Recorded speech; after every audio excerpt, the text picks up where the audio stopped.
Hello and welcome to Stop the Press and our New Year's special where we predict what's going to happen in the future, badly, if anything last year's anything to go by. But I'm here with Bill Martin, 35 years in the business, and Nick Copson, 20 years in marketing within various national newspapers, and myself, Rob Chadwick, who is a lecturer in journalism at Exeter College. Good afternoon, gentlemen. Good afternoon, Rob. Good afternoon, Bill. And Rob. And Rob. And Nick. How could I forget you, Rob? Thank you. Excellent. So we will press on. We'll talk about our Christmas and New Year and everything on our next episode when we record in January. So what predictions have we bought? Let's start with Nick. What have you bought, Nick? So my first prediction is, as I'm fascinated by the rise of AI and ultimately the ongoing pressure of the news industry, that I predict that the news media industry will be under pressure greater than ever before to drive efficiency and increase revenue and to cut costs, relying more and more heavily on AI to improve processes internally and ultimately generate content. Whether they are or not already, I don't know. It's not about that. I think that under those pressures, a major story will get published that is ultimately fake, and it will cause chaos and scandal, to do with regulation of the news industry. But also, it will drive the agenda. My prediction is that I don't know. Somebody will use ChatGPT to summarize the latest policies or something of the government, and somehow you wouldn't need to use that. Yeah, somehow I don't know. I've got in my head. I've got the 4-day working week gets published as a mooted policy of the Labour government, and without any fact checking whatsoever. It obviously gets picked up by every news organisation elsewhere, probably worldwide as well. And obviously it's false, and it brings the whole industry into disrepute. And there's an inquiry led that forces how the news media industry has to manage and police itself, essentially, as well as the backstory of ongoing AI. And we have to call in Spider-Man to defeat the bots. Yes, that's my first prediction, Rob and Bill. Well, that's perhaps not that story specifically, but the context of a massive balls up, basically. And we have had minor versions of that in the Times recently, haven't we? Where we were talking about it a couple of episodes ago, where they printed the Royal Cleaner story. Yeah, exactly. So it is more than possible, and has already happened. So we will see whether that happens. It feels to me like they must be careful because they are tottering on not being believed very much already by a lot of people, and it will just really fire those conspiracy theories. It could be the death knell for mainstream media if they're not really careful with what they publish. I think it's already happened, hasn't it? And it's already happening. It'll definitely happen again in some format. But I think the great areas of development that are going on in newsrooms all over the world now is preventing that sort of thing happening, isn't it? It's clear evidence now that journalists are being bombarded with AI-generated press releases every day. There's even coaching online now how to spot them. A bit like spotting a student's essay that's been written by whatever software they use now to generate essays and that sort of thing. You can actually spot them, can't you? You absolutely can. You can actually spot them. If you're a student listening, you can spot it, so don't do it. But there is a balance between what's happening there to try and prevent it and the pace of technological improvement to overcome that. Right. So as a human behaviour, we are already trusting AI more and more by the day, frankly. Right. So yeah, most of the time we don't even know you're using it. Correct. Or reading it. And 90% of searches on AI now are for research. They are to find something out. All right. So we are now trusting the responses from that, just naturally trusting it. All right? So we are, as it's a human condition now. We are now trusting more and more what AI is telling us without actually essentially fact-checking it ourselves. It's not what AI is for either, really. No, it's not. It's not a search engine. No, it should be something that does stuff for you. It's a very good search engine. It's quite good, but it does kind of root around the internet, doesn't it? It's like, I don't think... Yeah, I mean, you're right, but some of the stuff that comes out of it isn't as fact-checked as it should be. No, but people used to say that about Wikipedia, didn't they? True. And Google and everything else. In a sort of self-policing way has proved itself, in my opinion, to be quite a reliable source of information, actually, in very general terms. I mean, obviously, there's mistakes on there. But, I think that, while the big money in energy production now is going to R&D around greenifying energy sources and that sort of thing within the news industry now. It's the search for authenticity. I mean, if anything, the last year has proven us, even organisations as big as the BBC, when they get called out for, Panorama, it's not one of their big shows. It's not a mass market show, is it, Panorama? It's specialist, but, the scrutiny they've come under as a result of, the Trump speech editing scandal, or whatever you want to call it, just proves now that the hunt for authenticity is absolutely vital, isn't it? Because, if you want to find rubbish or spend your life doom scrolling, now that's really easy, isn't it? You can find a picture of a lion riding on an elephant if you want, and it looks pretty real, doesn't it? Those sort of things. So, I think that the search for authenticity is going to drive newsroom processes, and that will be driven by alongside and with AI, wouldn't it? But so, what have you bought that? I mean, that does sound perfectly reasonable as a prediction, and it's bound to happen, isn't it? It's more of an evolution than a one-off prediction, but yeah, it's bound to happen, isn't it? What have you bought as a prediction then, Bill? Well, I think because of AI and all the investment that's going into that. I mean, I think the sort of the media landscape is really difficult to predict.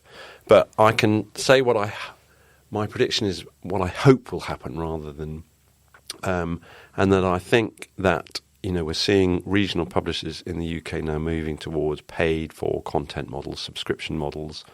I think that will lengthen the lifespan of some of our regional traditional media brands.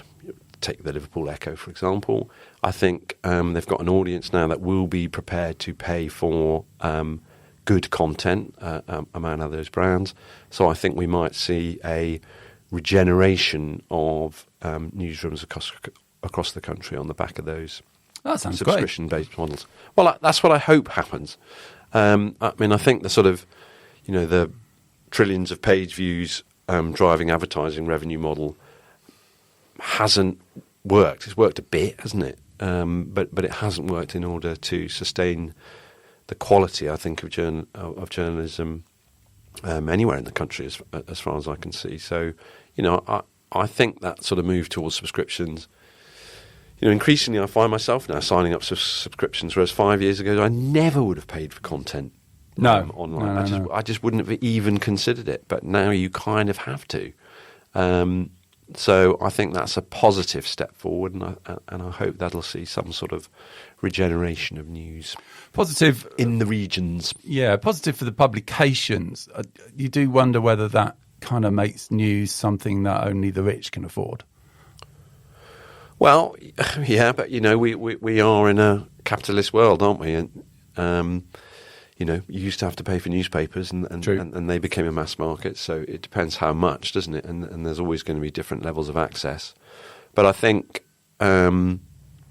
increasingly now people are expect to pay for things, don't they? Yeah. In the same way. Except the BBC give it away. Yes, they still do. Who can predict what's going to happen? Who can predict what's going to happen to the BBC? Or what format the BBC will be in 2 years' time. I think that's impossible to predict right now. But I think, the BBC is not doing some areas of content that well. They can't afford to either, if you know what I mean. So hopefully we'll see a little bit of renaissance around regional and local content. That would be marvellous. You got another one for us, Nick? I have. We sort of touched on it on our last episode, and I constantly talk about AI, so I'm a bit bored with it myself, but I think there'll be a bit of a backlash on AI in the revenue model side. I'm not going to sit here and predict a dot-com-esque crash as there was in the early 2000s, but some kind of realization or reset where the investors or even the businesses using it are going, where's my profit? There's a lot, obviously, huge growth in that area, huge investment in that area. We've mentioned before, some of the chip companies, huge expansion. But sometimes the profits don't always come with it, right? And I could sort of see that happening. There'll be I'm predicting lots of layoffs, job losses in, middle management sort of areas, those sort of things. And that will obviously drive bottom lines as well for companies. But if those companies then don't get the necessary long-term, efficiencies or customer support or growth around it, then there'll be a backlash. I don't know what it'll look like, but I just see some kind of backlash in that area.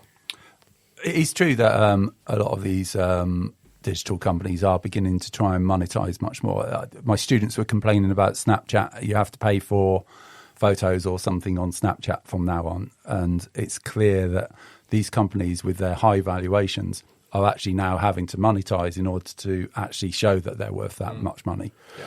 Because actually what's happened is their share price has gone up and up and up and up on a promise that at some point in the future there will be money available as part of this model. And actually I agree with you. I think sooner or later those people have to start monetizing that. Yeah. And when they do, that could be the wake-up call that says, actually, it's not worth quite as much. The 4.7 trillion that whatever that company's called. What is it called? NVIDIA is supposed to be worth. Yeah. Well, of course, it's not worth that, but no. But you can see it on the Mail, can't you? I know you're a regular and habitual reader of the Mail Online, Rob. So, readers, Rob Chadwick is not a reader of the Mail Online.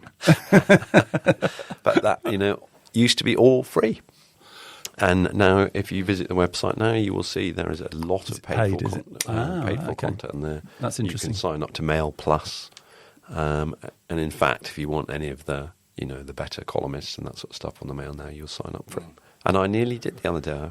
It's all right. I held off. But it's interesting the Guardian haven't gone in that direction yet. I wonder how much they get from their donations model.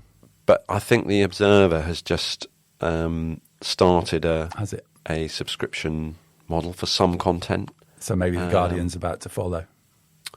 Yeah, the Guardian's interestingly funded, though, isn't it? It's funded by the Scott Trust, isn't it? So it has this sort of long-standing supply of money that will keep it going. Oh, does it? I didn't know that. Oh, right, okay. Yeah. What's the Scott Trust? Let's educate our listeners. Well, you can put me on the spot now, but it is a trust that was set up. I'm sure it had 100 million in it or something like that. And that money is used to fund the Guardian for. So how long that goes on for, I have no idea, but presumably not forever. But that has always enabled the Guardian to be free.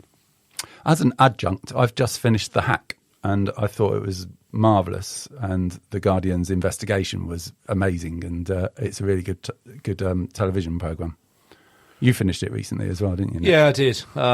It was fascinating. I mean, obviously, it's fascinating me because I've worked in the industry, so it's even more fascinating. I don't know how fascinating it would be for most lay people, but yeah, it's remarkable. And I think I joked with you on WhatsApp, Rob. I'd have loved to have seen it told from the other side, from News International side. It'd be interesting when they realised they could do this. What was the dilemma that they had? Did they have any dilemmas? I can't imagine it. It was do it. Yeah, go on, get on with it. It's a scoop. Grab it. So I don't know. So I would guess it started, didn't it? When they were using the private investigators, I bet it almost started probably without anyone knowing, apart from the investigators themselves. But as soon as it became effective, everyone wanted a piece of that. And everyone knew, didn't they? But I mean, the extraordinary thing is that is true. That's a factually based story, and the fact that was going on, and you had the mass media, the police, politicians, all seemingly complicit in this sort of conspiracy of silence. Quite terrifying, isn't it? I must admit, my takeaway from it wasn't that the press was so much the problem, but that the police were not interested in investigating it was much more the problem. It was like the police seemed to be very complicit in it, and we'll just let them get on with it. And it was all seemed to be like little backhanders under the table, etc. And it did feel it's a pretty horrible story, basically, when you consider British values of respect and trust and stuff. Yeah, no, I totally agree. And it's amazing, isn't it, that only a few people involved that actually went to prison. Amazing, absolutely amazing, and not including Rebecca Brooks, who is currently like chief executive of News International or something, isn't she? Yeah, and it is also. Well, she didn't know about it, Rob. So that's right. It's also amazing if they probably would have got away with it all if it wasn't for them going too far into the murdered schoolgirl. Millie Dowler. Most public couldn't give a toss about Serena. What's her name? Miller. Yeah, I mean, or Hugh Grant or Sienna Miller or Hugh Grant. Miller, They couldn't care. No, exactly. So they probably would have got away with it if they hadn't dipped too far into that. I thought you were going to say probably would have got away with it if it hadn't been for those meddling kids for a minute, and I thought that would have been hilarious. We could have done a Scooby-Doo episode. Do you want to? No, I've gone into irreverent. Kids. Yeah, those pesky kids. My predictions. So my first one is that neither Starmer nor Kemi Badenoch will be leaders of their prospective parties by the end of 2026. I can't see Starmer getting past the absolute kicking that Labour are going to take in the local elections in May. Yeah, correct. And so I think he'll probably go then. And I think the Tories will take a kicking at the same time, and we could end up with two parties changing their leadership in June, basically. That's a fair prediction. During the summer. I think it's a fair shout. Yeah. And although, the follow-on from that what about Kemi's comeback? Well, I mean, you never know. Never know, do you? But my follow-on actually is that it will make no difference that both of those parties will continue to be unpopular because, as we've spoken about a few times on this podcast, basically people are fed up with politics and they want someone who's controversial and will tell it like it is. I'm not sure it's so much telling like it is it? It's getting things done. But, the trouble with political predictions is that, as we all know, a week is a long time in politics. Yes. It seems that a day is quite a long time at the minute, doesn't it? But I think you're right. I think both the major parties are under siege at the minute. But there's an opportunity there, isn't there? There's an opportunity for someone or something to come out and show a bit of leadership and a bit of clarity of vision and perhaps a bit of honesty. Even around about the nation's finances, for example. If someone came along and told the truth now about the sort of situation, I would probably vote for them. So would I. And I think that's the opening for the Tories. I think if they came in and said, look, we are this much in debt, this is how much we pay on our thing, it's 5 times the amount we pay on defence, it cannot go on, it's double the amount we pay on education, it cannot go on, we've got to pay it off, we're going to have to tighten our belts and we're going to have to just start paying off some money. You're going to pay some more money and we're not going to have all of these services in place. I think people would vote for it. Well, I agree with you. Yeah. It's just being brave, isn't it, with the agenda. Rob for PM. Thank you. Yes. I'd love to do it. It'd be great. My second prediction was that your party will become no party. That's a fair shout as well. That's already happened, isn't it? I'll tell you what, they had a real opportunity, your party, about 6 months ago when they first formed. There was no real radical left party going on, and they had a real opportunity to say, we are going to do this radical stuff, and people would have, in the same way as they followed Bernie Sanders in America, they would have followed. But Zach Polanski's come on the scene and grabbed all of those people for the Green Party. So I can't see what the point in your party is now. No, and I'm not sure they can either, can they? They can't even decide how they're going to run it or who's allowed to be a member. I think one of the, Jeremy Corbyn's not allowed to be leader, and Zara Sultana was standing outside the conference because she refused to go in. I mean, the whole thing. It's hilarious, isn't it? Ridiculous, isn't it? It's not so long since Zara Sultana was the head of the student union.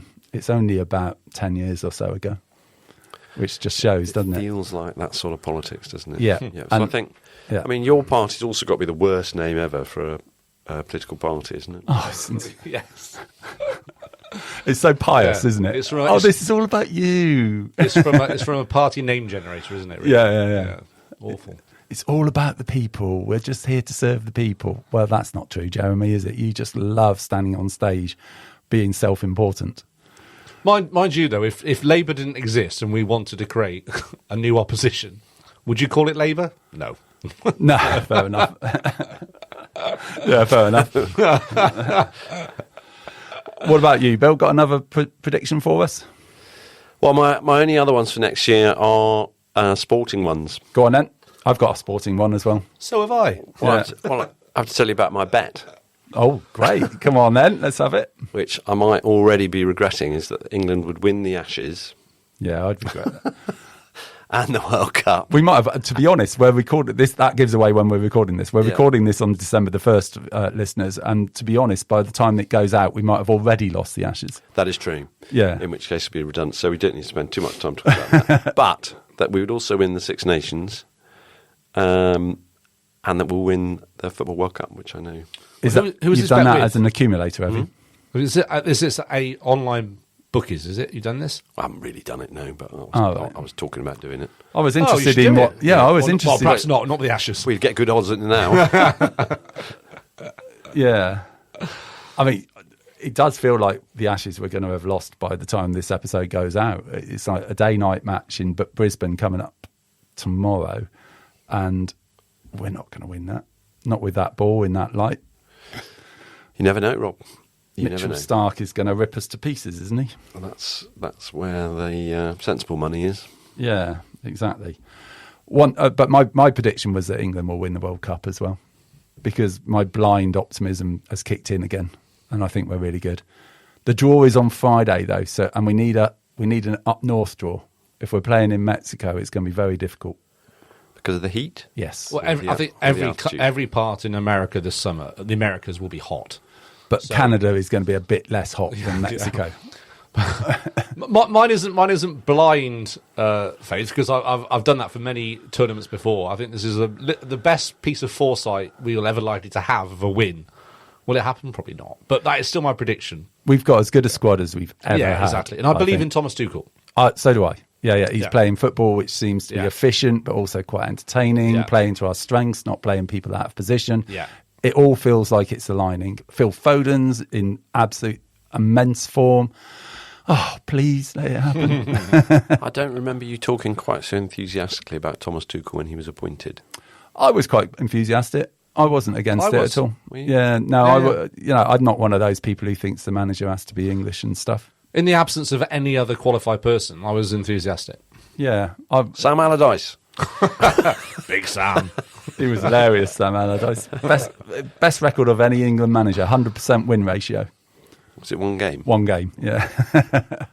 I thought he was hard done by. It's like the fake shake thing. He didn't really take the money even, did he? I thought he was hard done by. It was a stitch-up. They went for him straight away and they got him. And that's shameful, really, to be honest. But anyway. That's the shameful press for you, that is, isn't it? Yeah, look at them. Doing their job. I was just on the William Hill app trying to work out what the odds would be for your bet, but I can't work it out, Bill, so I'm going to give up. But it must be pretty high by now, I would imagine, because of England losing the first test. Yeah, a month ago you'd get pretty good.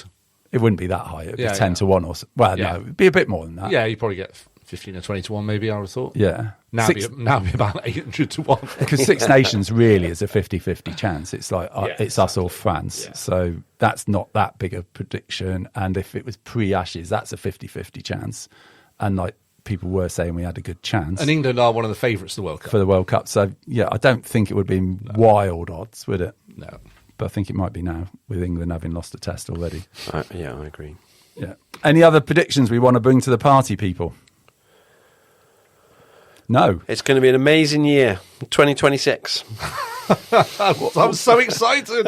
What do we think is next on the Trump thing? Is he going to follow through on something like Greenland or Canada or something? You know, the fact he seems to be more than accepting that Putin can march into Ukraine and just take loads of the territory and that's fine, says to me he's not all that bothered about boundaries and stuff and borders. And do you think he's got imperialist ambitions? Do you think he might actually do something about Canada or Greenland? More likely Greenland. No, I don't. You know, I think that's all part of the show, isn't it? And it's part of the bluster. Yeah, part of the bluster, and he's playing to his domestic audience there. I don't think that'll ever happen. I don't think he's got time for it to happen. In terms of how long what's he got? 3 years to run, hasn't he? Yeah. You know, as a president. I mean, I think the interesting thing with Trump is that, you know, will sensible America begin to? I mean, I think the cracks are beginning to show already, aren't they? In the great MAGA coalition. You know, will sensible America come up with a viable alternative to Trumpism? Well, it's midterms in November, isn't it? So I wonder if the Democrats can get themselves together enough to take control of the Senate. Is the midterms? Yeah. I mean, it's so hard to predict, isn't it? Yeah. But if they did, then suddenly you've got a bit of sort of deadlock in America for 2 years, and Trump not being able to run carte blanche over everybody, which might be a good thing. You know, so the midterms are quite important. Well, not quite important. Are very important to the rest of the world in November, really. Yeah, I mean, in other things, you know, it's hard not to imagine that something else is going to come out of the Epstein files, whether that involves Trump but it'll involve somebody when it, you know, there's some more stuff to come there. I'll tell you the imperialist thing. Are they going to invade Venezuela or one of those countries down there? That's the question. Isn't America? It? Yeah, because there is stuff going on down in Venezuela at the moment. Did you know they're shooting? They're bombing boats that are leaving Venezuelan ports on the premise that they are delivering drugs to America and stuff. And closing their airspace. Yeah. And there is word that they might actually even put troops on the ground. But it would be so anti-MAGA. I think Trump is constantly looking for things to deflect away from his own personal kind of battles. Be it. Maybe. You know, whatever it is, he's looking for something to deflect. If he can get public support behind him, he'll try and grab it. I don't know what that. I don't know, Rob, to answer your question, but you know, if that's a big enough deflection for him, could do. Yeah. Well, that's interesting, isn't it? On that note, I think we will say Happy New Year to you. This episode is going to come out sometime around New Year, and we will record again in the new year and see you in January or so. Goodbye from me. Goodbye from all of us. And goodbye from us. Happy New Year.